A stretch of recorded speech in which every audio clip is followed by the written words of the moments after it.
we have an open archaeological dig in an undisclosed location that we've been on, and I'll actually be there in about 3 weeks on that particular dig site. We think that it might yield something that's that could be very interesting. We don't know. There's also... You're not going to give me any idea what it might be?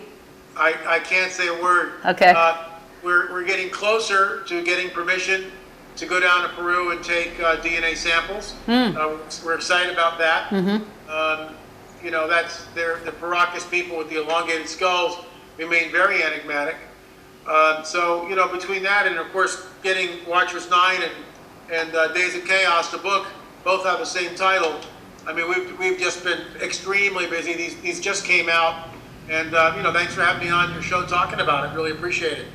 Yeah, you're welcome. So for people who don't know who you are, you've already talked a little bit about what you do, but what's just a summary? Who are you? What do you do?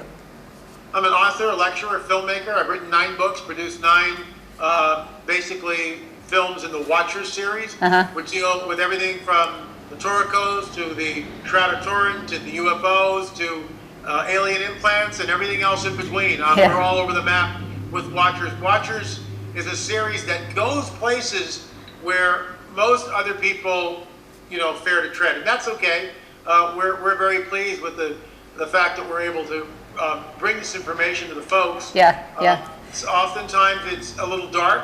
I get that, but we are told that the agenda of the fallen cherub will accelerate in these last days. And I think that's what we're looking at, and that's why I think Watchers is very timely, very apropos, and certainly on the cutting edge. Right, yeah. And I really appreciate you because there's a lot of people that have gone to the New Age movement because they provide some of the answers to their questions, whereas you're a Christian and you say, hey, wait, there are some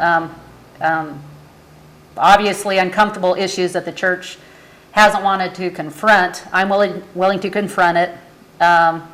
This has been a calling in your life to go into where most Christians haven't gone into and bring a biblical perspective and to warn people as a watchman. Well, absolutely, and you know, you nailed it.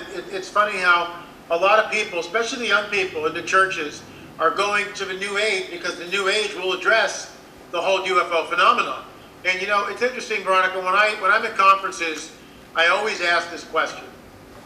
I go, how many of you have had an encounter? Lights in the sky, UFO, sleep paralysis, you know, little gray guys in the room, whatever. How many of you had an encounter? And inevitably, around between 20 and 30%, usually, that's where it comes in. Now, sometimes it can be lower or higher, but rounding it off, it's about 25% of the audience. I was at a conference fairly recently, a few months back, and this was a very large conference. I was the only speaker. There were about 600 people in the audience, okay? And I asked that question, and the pastor's son was sitting in the second row, and he came up afterwards and shared the story with me. And he said, you know, L.A., when you asked that question, I figured we'd have 2 or 3 hands. He was taken aback because that was one of the audience, as about 25% of the people, maybe even 30% of the people, raised their hand. And he was astounded. And all of a sudden the light bulb went off. It's like, these people aren't talking about it. They've seen something, but they're afraid to talk about it. And that's the problem in the church at large, where something is going on, but for the most part, you can't talk about that. I'll tell you one more story. I was in the market, this is years ago, probably about 8 or 9 years ago, and I ran into a friend that I hadn't seen in a couple of years back then. And I haven't seen this guy since then, which is kind of weird. But you know, in the market, he comes up and he goes, "Hey, LA, how you doing?" I go, "Great." And he goes, "What are you working on?" And I told him. And I mean, immediately, because what I told him was I'm working on a book called The Alien Interviews. It's about the so-called alien abduction phenomenon. And he looked around like this. His eyes got real big. He took a step back. All classic body language signs that he's very uncomfortable with what we're talking about. And he was courteous for about 30 seconds and then made some lame excuse and just bailed. So, you know, maybe if I had been wearing my tinfoil hat, I would have been received a little better. And this is the problem. You can't talk about this stuff. I do. I've written 9 books about it. I call it The Coming Great Deception. And, you know, On the Trail of the Nephilim, 1 and 2, Watchers 9, Watchers 7, 8, and 9, all the series of the Watchers. talk about all this stuff. We're not afraid to go there, Veronica. Yeah. We're not afraid to go there and give a biblical viewpoint of what the phenomenon is. Yeah. And since the churches won't touch it, you got a lot of young people that are drifting off into the New Age, drifting off into gurus or Eastern mysticism, or Carlos Castaneda or ayahuasca, which is even worse than Carlos Castaneda type vision quest. Wow. Ayahuasca type vision quest, and they're looking for something. They're trying to get answers. And the Yeah. church, for the most part, and I'm painting with a very broad brush, because here's the deal: there are pastors out there who care. There are pastors who know prophecy that are telling their flock. There are pastors who labor on a weekly basis trying to wake up the people. And a lot of people don't want to be awakened, and that's the problem. Right. Yeah. In the Bible, it talks about giants and that David fought Goliath. And the question would be to church members, where did Goliath come from? Well, you have done the research. You have answers for that. Your book, Alien Interview, which I have right here, you interview people, unbiased, that have claimed to have had encounters, and you talk with them, and you have noticed, I have from reading the book there, that consistently people who are non-Christian have these horrible encounters versus people who are true Christians, when they say in the name of Jesus, leave me alone, the encounter stops. That's important to know. If a Christian didn't bring this up, this would not be brought up by a secular New Ager bringing this up. So what you're doing is really important, because you do something unique and different that somebody needs to do. Well, I appreciate that, and I'll tell you something. In our October news magazine, there was a interview that I did with a gentleman who, of course, will remain anonymous. He was an elder in a church, upstanding. I interviewed him. I said, "You're not off in the bushes doing anything." He said, "LA, I'm not." I said, "Okay." And he was laying on his left side, and I'm going to move this. Hold on. You're live with LA Marzulli on a radio show. This is the wifey calling you.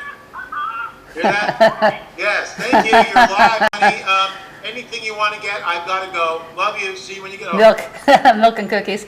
Not milk and cookies. So here's the deal. This guy tells me the story. He was laying on his left side next to his wife. It's about 12:30, 1 o'clock in the morning. All of a sudden, he's awake, and suddenly he has a feeling of something very evil, very malicious outside the house. Now, his back is facing the exterior wall. So here's the bedroom, here's the exterior wall. Something is on the outside of that exterior wall. And he's terrified.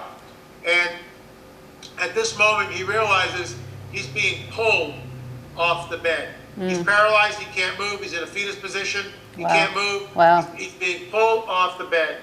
And he's terrified. Who wouldn't be? Because that's not normal, folks. And he's wide awake. It's not. I asked him this: "Are you sure you were awake?" LA, I'm awake. So the bottom line is this: he's pulled off, and now he's floating over the floor.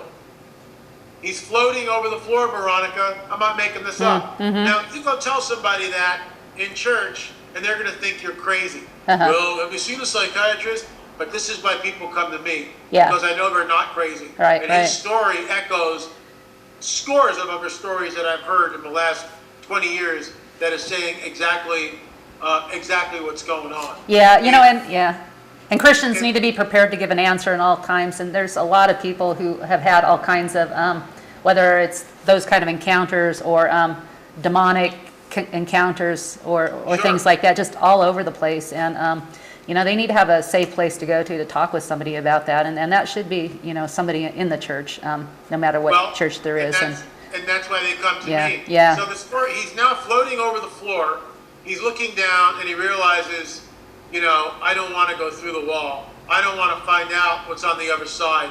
I don't want to see who's in my backyard. I see. He is terrified. And at this moment, the force which is pulling him off the bed is getting much more intense. He is struggling to remember the name of Yeshua, remember the name of Jesus. He's struggling. Finally, he's able to say it. And get this, Veronica, this is just exactly what you said. The moment he's able to get out the word, Yeshua, Jesus. It's all he can say, Jesus. It stops the abduction. It's like a rubber band. He snaps back into the bed, and he's like, now he can move. And he wants to go to the window to see what's going on, but he doesn't go to the window.